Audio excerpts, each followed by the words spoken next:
So hello guys, welcome to the movie lectures. और ये bacterial conjugation का first part है जिसमें कि हम बात करेंगे बैक्टीरियल कॉन्जुगेशन है क्या, और इसके लिए इसकी डिस्कवरी के लिए जो लेडरबर्ग एवं टाटम ने जो एक्सपेरिमेंट किया था उसके बारे में, और बर्नार्ड डेविस ने ये प्रूव करने के लिए कि बैक्टीरियल कॉन्जुगेशन के लिए दोनों बैक्टीरिया सेल का आपस में कांटेक्ट में आना जरूरी है।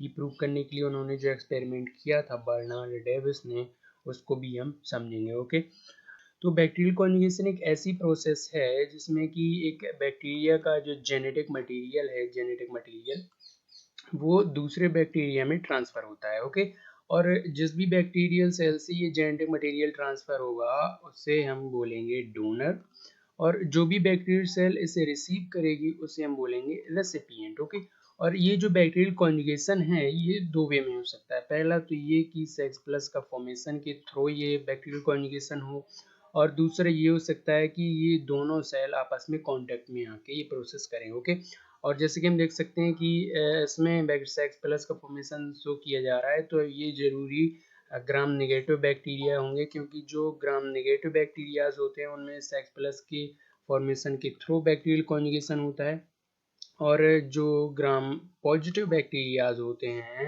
उनमें ये दोनों सेल आपस में कांटेक्ट में आकर बैक्टीरियल कॉन्जुगेशन करती हैं। ओके, तो अब समझते हैं कि बैक्टीरियल कॉन्जुगेशन प्रोसेस होती क्या है। तो इसके लिए हम एक एग्जांपल लेंगे इकोलाई। ओके, तो इसके लिए हम एक एग्जांपल लेंगे इकोलाई सेल का। तो पहले चलिए उस एग्जांपल को भी समझ लेते हैं, और इससे बैक्टीरियल कॉन्जुगेशन जो प्रोसेस है वो और अच्छे से समझ में आएगी।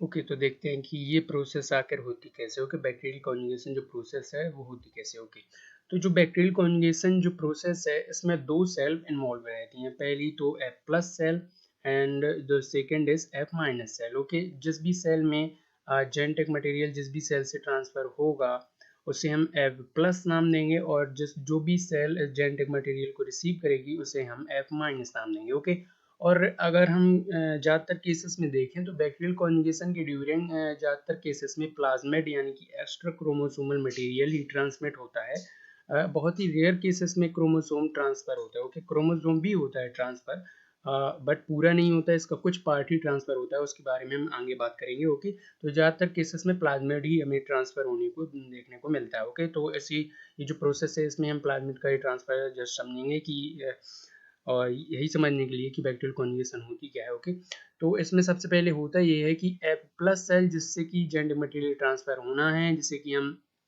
मेल सेल भी नॉर्मली बोल देते हैं। ओके, तो इससे सेक्स प्लस का फॉर्मेशन होता है। सबसे पहला स्टेप ये होता है, इससे सेक्स प्लस का फॉर्मेशन होगा, और ये सेक्स प्लस उस सेल से जाकर कांटेक्ट करेगी जिसे कि ये रिसीव करना है, यानी कि F माइनस। इसे हम फीमेल सेल भी हम नॉर्मली बोल सकते हैं। Okay, female cell. तो ये सबसे पहले सेक्स प्लस का फॉर्मेशन होगा फ्रॉम द डोनर सेल और F प्लस सेल, और जो दूसरा स्टेप होता है वो ये होता है कि ये जो सेक्स प्लस होगी ये दोनों सेल को आपस में कांटेक्ट में लाएगी। ओके, पास लाएगी। और अब चलते हैं हम तीसरे स्टेप पर। तीसरा स्टेप क्या होता है, और तीसरा स्टेप ये होता है, तो इस प्लाज्मिड को जैसे कि थर्ड स्टेप में ट्रांसफर होना है, यानी कि जिस जेनेटिक मटेरियल को ट्रांसफर होना है उसका एक स्ट्रैंड ट्रांसफर होगा to the recipient cell through the sex plus. Okay, और एक और बात, आपको कंफ्यूज नहीं होना है, क्योंकि सेक्स प्लस को ही हम कॉन्जुगेशन ट्यूब भी बोल देते हैं, प्लस भी बोल देते हैं, और टाइप 4 सिक्रेशन सिस्टम भी बोल देते हैं, जैसे कि यहाँ पे शो कर रहा है। ओके, ओके, और ये जो एक्स्ट्रा क्रोमोसोमल मटेरियल का जो ट्रांसफर होता है, यानी कि प्लाज्मिड का जो ट्रांसफर होता है to the recipient cell, okay, ये एक मैकेनिज्म से होता है जिसे कि हम रोलिंग सर्कल रेप्लिकेशन मैकेनिज्म बोलते हैं। ओके, तो पहले हम थोड़ा उसे समझ लेते हैं ताकि हमें और अच्छे से ये प्रोसेस समझ में आए। ओके, तो पहले हम उसे थोड़ा समझ लेंगे।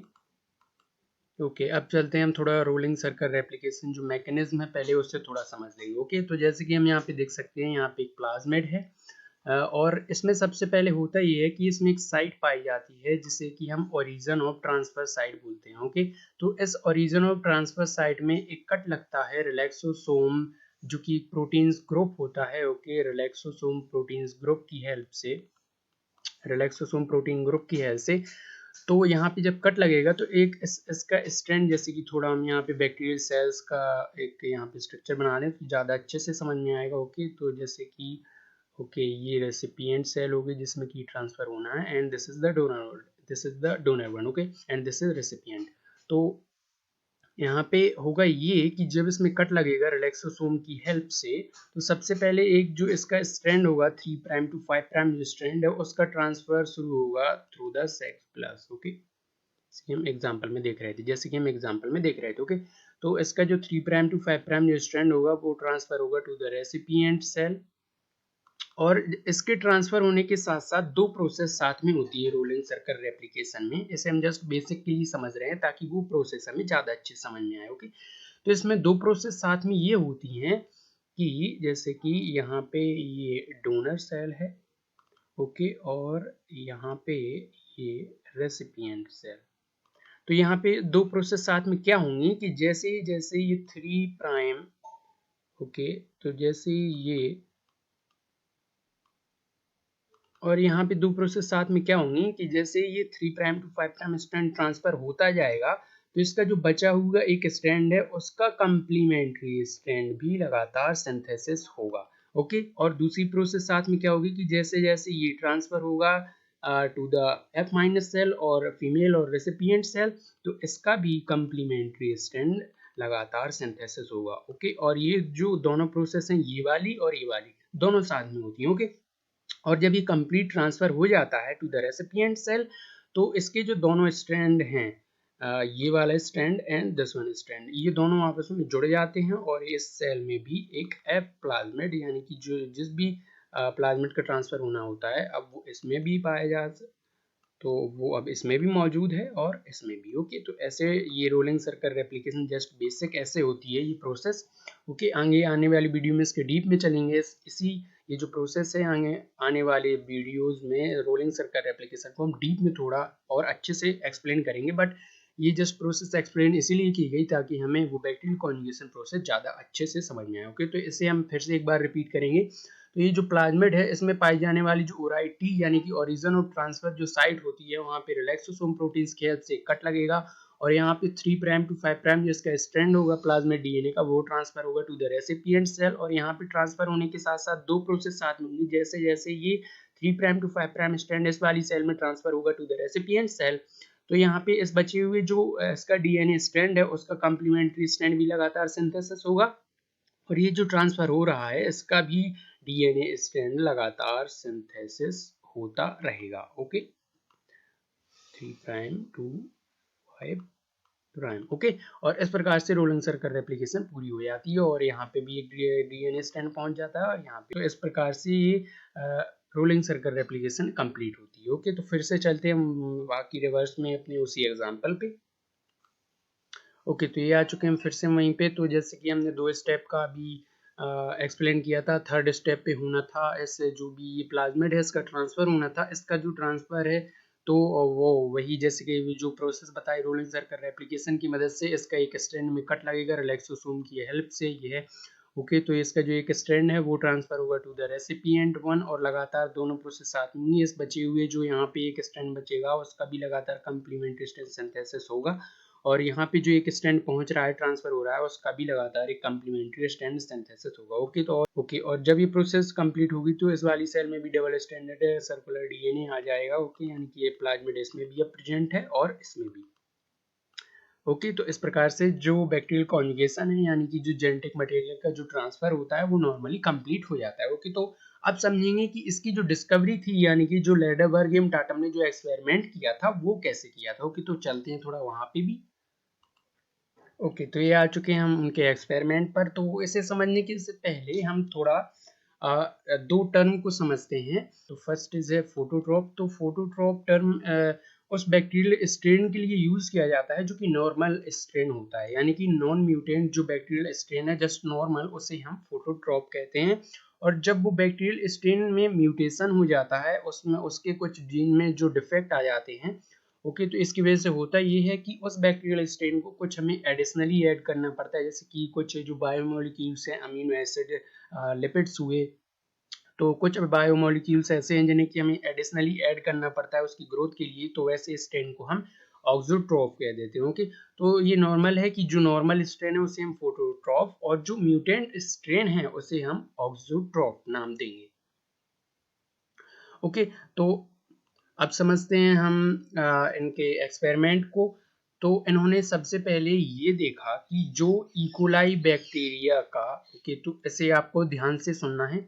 तो इन्होंने सबसे पहले ये देखा कि इकोलाई बैक्टीरिया का जो नॉर्मल स्ट्रेन है, यानी कि जो फोटोट्रोफिक जो स्ट्रेन है, वो जस्ट एक मिनिमल मीडिया में भी ग्रो कर सकता है, यानी कि एक ग्लूकोज मीडियम में भी ग्रो कर सकता है। ओके, बट जो इसके म्यूटेंट स्ट्रेन है इकोलाई सेल के, वो मिनिमल मीडिया में ग्रोथ नहीं कर सकते। जैसे कि हम यहाँ पे देख सकते हैं, उन्होंने इसके लिए दो स्ट्रेन लिए, strain A and strain B. Okay, तो स्ट्रेन ए एक ऐसा स्ट्रेन था इकोलाई सेल का, एक ऐसा म्यूटेंट स्ट्रेन था जिसमें कि इस प्रकार म्यूटेशन हुआ कि इसमें threonine, leucine and thymine amino acid को सिंथेसाइज करने वाले जीन्स में डिफेक्ट आ गया। ओके, और इस वजह से वो जीन्स अब थ्रियोनिन, ल्यूसिन और थाइमीन का सिंथेसिस नहीं कर सकते। इसलिए हमें इन तीनों को इसके ग्रोथ मीडिया में तीनों को एडिशनली मिलाने की जरूरत पड़ती है ताकि ये ग्रोथ कर सके। ओके, और इसलिए इस सभी में प्लस लगा है, यानी कि हमें इन तीनों को एडिशनली ऐड करना पड़ेगा इसके ग्रोथ मीडियम में, तभी ये ग्रोथ कर पाएगा, क्योंकि ये अब म्यूटेशन होने की वजह से ये इन तीनों का सिंथेसिस खुद से नहीं कर सकता। ओके, पहला स्टेन तो ये था। और इसमें जो मैथ्यूनिन और बायोटीन बनाने की कैपेसिटी तो थी, बट इन तीन अमीनो एसिड को सिंथेसाइज करने की अब कैपेसिटी ये खो चुका था म्यूटेशन की वजह से। ओके, और जो स्ट्रेन बी था उसमें ये डिफेक्ट आया था कि उसमें मैथ्यूनिन और बायोटीन जो अमीनो एसिड्स हैं उनको सिंथेसाइज करने वाले जीन्स में डिफेक्ट आ गया था। इसीलिए हमें ये दो अमीनो एसिड्स यानी कि मैथ्यूनिन और बायोटीन हमें एडिशनली ऐड करने पड़ते थे उसकी ग्रोथ मीडिया में, तभी ये ग्रोथ कर सकता था। ओके, और इसमें थ्रियोनिन, ल्यूसिन और थाइमीन जो बनाने वाले जीन्स थे वो नॉर्मल थे। ओके, वो इन सभी अमीनो एसिड का सेल्फ सिंथेसाइज कर सकते थे। ओके, तो अब देखो इन दोनों में अंतर क्या है कि इसमें थ्रियोनिन, ल्यूसिन और थाइमीन बनाने की कैपेसिटी नहीं थी, मैथ्यूनिन और बायोटीन बनाने की कैपेसिटी थी। ओके, और इसमें क्या था, इसमें मैथ्यूनिन और बायोटीन बनाने की कैपेसिटी नहीं थी, बट थ्रियोनिन, ल्यूसिन और थाइमीन बनाने की कैपेसिटी थी। जस्ट अपोजिट थे दोनों एक दूसरे के। ओके, तो अब इन्होंने एक्सपेरिमेंट क्या किया कि स्ट्रेन ए को जब एक नॉर्मल मीडिया में इन्होंने ग्रोथ करने के लिए छोड़ा तो इन्हें कोई भी कॉलोनी की ग्रोथ नहीं दिखाई दी। क्यों नहीं दिखाई दी? ये नॉर्मल सी बात है, ये अब एक नॉर्मल मीडिया में ग्रोथ नहीं करेंगे। क्यों नहीं करेंगे? क्योंकि ये अब इन तीन अमीनो एसिड को सेल्फ सिंथेसाइज नहीं कर सकते, इसीलिए ये एक नॉर्मल मीडिया में ग्रोथ नहीं कर सकते। अगर हमें इन्हें ग्रोथ कराना है तो ये तीन अमीनो एसिड हमें एडिशनली ऐड करने पड़ेंगे। ठीक है, तो इसीलिए जब इन्होंने एक मिनिमल मीडिया यानी कि ग्लूकोज मीडिया में इन्हें ग्रो करने के लिए छोड़ा तो इन्हें कोई भी कॉलोनी ग्रोथ करती हुई नहीं दिखाई दी। ओके, और स्ट्रेन बी के साथ जब इन्होंने यही एक्सपेरिमेंट किया तो ये सेम रिजल्ट उन्हें स्ट्रेन बी के साथ भी मिला। क्यों? क्योंकि इसमें भी ऐसे जेनेटिक डिफेक्ट आ गए थे इसके जीन्स में जिसकी वजह से ये मैथ्यूनिन और बायोटीन अमीनो एसिड का सिंथेसाइज नहीं कर सकता था, और जब इसीलिए ये मिनिमल मीडिया में भी ग्रोथ नहीं कर सकता, एक ग्लूकोज मीडिया में भी ग्रोथ नहीं कर सकता, क्योंकि इसमें ये हमने एडिशनली ऐड नहीं किए हैं। ओके, और जब इन्होंने तीसरी चीज क्या की, स्ट्रेन ए और स्ट्रेन बी को आपस में मिलाकर एक मिनिमल मीडिया में छोड़ दिया, और रिजल्ट क्या आया? रिजल्ट ये आया कि अब इन्हें कॉलोनी की ग्रोथ दिखाई दी।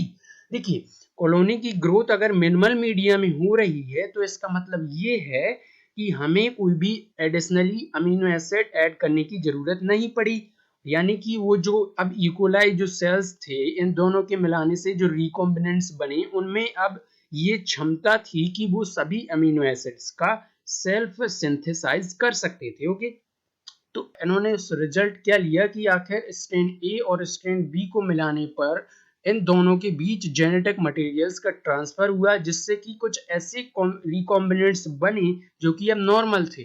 जैसे कि हम देख सकते हैं इसमें थ्रियोनिन, ल्यूसिन, थाइमीन बनाने की कैपेसिटी नहीं थी। ओके, इन्हें हमें एडिशनली ऐड करना पड़ता था, और इसमें क्या था, इसमें थ्रियोनिन, ल्यूसिन और थाइमीन बनाने की कैपेसिटी थी। तो इसने अब दोनों ने अपने अपने जेनेटिक मटेरियल को ट्रांसफर कर लिया, जिससे कि हुआ ये कि जो रिकॉम्बिनेंट्स आए उनमें अब पांचों जो अमीनो एसिड्स हैं, यानी कि जितने भी नेसेसरी अमीनो एसिड्स हैं, उनमें अब सिंथेसाइज करने की क्षमता थी। तो इसीलिए उन्होंने ये रिजल्ट लगाया कि आखिर ऐसा जरूर होगा कि इन दोनों स्ट्रेन्स के बीच जेनेटिक ट्रांसफर हुआ है, इसीलिए कुछ ऐसे रिकॉम्बिनेंट्स हमें रिजल्ट के रूप में प्राप्त हुए जो कि अब नॉर्मल मिनिमल मीडिया में भी ग्रोथ कर सकें। ओके, इसीलिए इन्होंने और इसी प्रकार से इन्होंने एक कॉन्जुगेशन जो कि प्रोसेस है इसकी डिस्कवरी की थी इसी एक्सपेरिमेंट के थ्रू। और जो कॉन्जुगेशन जो टर्म है वो इन्होंने नहीं दिया था। ओके, इन्होंने जस्ट इस एक्सपेरिमेंट के थ्रू इस जो प्रोसेस है इसकी डिस्कवरी की थी। और ये जो कॉन्जुगेशन जो ये टर्म है इसे जोहान्स थियली ने दिया था, जो कि एक जर्मन केमिस्ट थे। ओके, तो यहाँ पे हमने लैडरबर्ग एवं टाटम का एक्सपेरिमेंट समझा, और अब समझेंगे कि आखिर ये चीज और ओके तो अब ये जब एक्सपेरिमेंट हो गया कि आखिर कॉन्जुगेशन नाम की प्रोसेस होती है, ओके, बैक्टीरिया में जेनेटिक मटेरियल का ट्रांसफर होता है। ओके, अब जब कॉन्जुगेशन प्रोसेस की डिस्कवरी हो गई तो यहाँ पे एक और क्वेश्चन अराइज हुआ साइंटिस्टों के बीच में कि क्या कॉन्जुगेशन होने के लिए क्या दोनों स्ट्रेन्स की सेल्स को आपस में आना, आपस में मिलना, कांटेक्ट में आना नेसेसरी है या नहीं। तो इस चीज को प्रूव करने के लिए कि हाँ कॉन्जुगेशन की कंप्लीट होने के लिए दोनों बैक्टीरियल सेल्स को आपस में कांटेक्ट में आना जरूरी है, इस चीज को प्रूव करने के लिए एक और साइंटिस्ट आए जिनका नाम था बर्नार्ड डेविस। उन्होंने भी एक एक्सपेरिमेंट किया इसी चीज को प्रूव करने के लिए कि आखिर दोनों सेल्स का कांटेक्ट में आना नेसेसरी है कॉन्जुगेशन के पूरे होने के लिए। ओके, तो अब हम चलते हैं उस एक्सपेरिमेंट को समझने के लिए। ओके, तो हम फिर से अब हम आ चुके हैं बर्नार्ड डेविस की जो एक्सपेरिमेंट किया था उन्होंने, तो उसे हम समझेंगे। तो उन्होंने क्या एक्सपेरिमेंट किया उसे समझते हैं। ओके, तो उन्होंने एक यू ट्यूब, ओके सॉरी अपना वाला प्लेटफॉर्म नहीं, ओके, तो एक just you, okay, U shape की एक इन्होंने कांच की नली ली। ओके, उन्होंने इस नली के बीच में एक ऐसा फिल्टर लगाया जो कि सिर्फ मीडिया को ही आर पार जाने देता था, ना कि बैक्टीरियल सेल्स को। ठीक है, और इन्होंने एक तरफ F प्लस बैक्टीरियल सेल्स भरे और दूसरी तरफ F माइनस स्ट्रेन्स के बैक्टीरियल सेल भरे। ओके, और इन्होंने प्रेशर डालने के लिए भी एक अरेंजमेंट की, जिससे कि मीडिया जो है इस फिल्टर के आर पार आता जाता रहे। बट इसमें ये था कि बैक्टीरियल सेल्स आर पार नहीं आ जा सकती थी। ओके, ठीक है, तो इन्होंने इतनी अरेंजमेंट की, इन्होंने एक तरफ F प्लस स्ट्रेन की सेल्स को भर दिया और दूसरी तरफ F माइनस स्ट्रेन की सेल को भर दिया। ओके, अब इन्होंने क्या देखा कि इन्होंने कुछ टाइम के लिए इन्हें छोड़ दिया। ठीक है, कुछ टाइम के लिए 1-2 दिन के लिए उन्हें छोड़ा, और थोड़ी दिनों बाद इन्होंने रिजल्ट क्या देखा, जब इनसे इस ओके और जब इन्होंने इस तरफ से बैक्टीरियल सेल्स को कुछ अलग किया और उन्होंने एक मिनिमल मीडिया में उन्हें ग्रोथ करने के लिए छोड़ दिया, और इस तरफ से भी जो सेल्स को सेपरेट किया कुछ सेल्स को कुछ टाइम बाद, और उन्हें एक मिनिमल मीडिया में ग्रोथ करने के लिए छोड़ दिया। ओके, उन्होंने रिजल्ट क्या पाया कि मिनिमल मीडिया में किसी भी स्ट्रेन ने ग्रोथ नहीं की। ना तो इस तरफ जो सेल्स डाली थी उन्होंने प्लस की, ना उन्होंने ग्रोथ की, और ना ही स्ट्रेन बी की जो सेल्स थी उन्होंने ग्रोथ की। ओके, यहाँ पे हम स्ट्रेन ए और स्ट्रेन बी ही लेंगे, ज्यादा सही रहेगा। तो इन्होंने देखा कि मिनिमल मीडिया में ना तो स्ट्रेन ए वाली सेल्स ने ग्रोथ की और ना ही स्ट्रेन बी वाली सेल्स ने ग्रोथ की। तो इन्होंने इसके लिए रिजल्ट क्या लगाया कि अगर देखो एक नॉर्मली स्ट्रेन ए, जैसे कि अभी हमने बात की, इसमें म्यूटेशन होने की वजह से ये कुछ थ्रियोनिन, ल्यूसीन एंड थाइमिन जो अमीनो एसिड्स थे उनका सिंथेसिस अब ये नहीं कर सकता था। ओके, और ये जो था ये मैथ्यूनिन और बायोटिन अमीनो एसिड को सेल्फ सिंथेसाइज नहीं कर सकता था। इसीलिए और जब इन्होंने स्ट्रेन ए को इन्होंने नॉर्मल मिनिमल मीडियम में ग्रोथ करने के लिए छोड़ा तो इसने ग्रोथ नहीं की, यानी कि ये वैसा का वैसा ही रहा, इसमें कोई भी कॉन्जुगेशन नहीं हुआ। और अगर कॉन्जुगेशन होता तो ये एक मिनिमल मीडिया में भी ग्रोथ कर सकता था। क्यों? क्योंकि कॉन्जुगेशन होने के दौरान जेनेटिक मटेरियल का ट्रांसफर होता और इसमें वो एबिलिटी आ जाती, यानी कि इसमें जो ये जो एबिलिटी खो चुका था, ये जो थ्रियोनिन, ल्यूसीन जो अमीनो एसिड थे उनको ये बनाने की जो एबिलिटी खो चुका था, तो वो एबिलिटी आ जाती कॉन्जुगेशन होने की वजह से। ओके, और ये मिनिमल मीडिया में ग्रोथ कर सकता था, बट ऐसा तो हुआ नहीं। ओके, तो इन्होंने जब स्ट्रेन ए को मिनिमल मीडियम में ग्रोथ करने के लिए छोड़ा तो इन्हें कोई भी ग्रोथ नहीं मिली। तो इसका मतलब ये हुआ कि स्ट्रेन ए वैसा का वैसा ही है, इसमें कोई भी जेनेटिक ट्रांसफर नहीं हुआ, इसमें कोई भी कॉन्जुगेशन नहीं हुआ। क्यों नहीं हुआ? क्योंकि ये एक दूसरे के कांटेक्ट में नहीं आ पाए। क्यों नहीं आ पाए? क्योंकि इनके बीच में एक ऐसा फिल्टर लगा था जो कि सिर्फ मीडिया को ही आर पार जाने देता था, ना कि बैक्टीरियल सेल्स को। ओके, ठीक है। तो इसलिए ये रिजल्ट आया इस एक्सपेरिमेंट का कि कॉन्जुगेशन के होने के लिए दोनों बैक्टीरियल सेल्स का कांटेक्ट में आना जरूरी है, नहीं तो इनके बीच में कॉन्जुगेशन नहीं होगा और ये सेल वैसी की वैसी ही रहेंगी और ना ही मिनिमल मीडियम में ये ग्रोथ कर पाएंगी। ओके, तो पहले पार्ट में हमने जस्ट इन्हीं चीजों को क्लियर किया कि बैक्टीरियल कॉन्जुगेशन होता क्या है, इसका एक एग्जांपल देखा हमने। ओके, लेडरबर्ग टाटम ने इसकी किस एक्सपेरिमेंट से कैसे इसकी डिस्कवरी की थी उसे देखा, और बर्नार्ड डेविस का जो एक्सपेरिमेंट था कि दोनों बैक्टीरियल सेल्स की जब तक कांटेक्ट में नहीं आएंगी तब तक कॉन्जुगेशन नहीं होगा, इस चीज को उन्होंने प्रूव करने के लिए जो एक्सपेरिमेंट दिया था उसको भी हमने समझा। इस एपिसोड में सिर्फ इतना ही। आपका बहुत बहुत धन्यवाद इस एपिसोड के अंत तक बने रहने के लिए, और आप मिलते हैं अपने नेक्स्ट एपिसोड में। Okay, bye bye.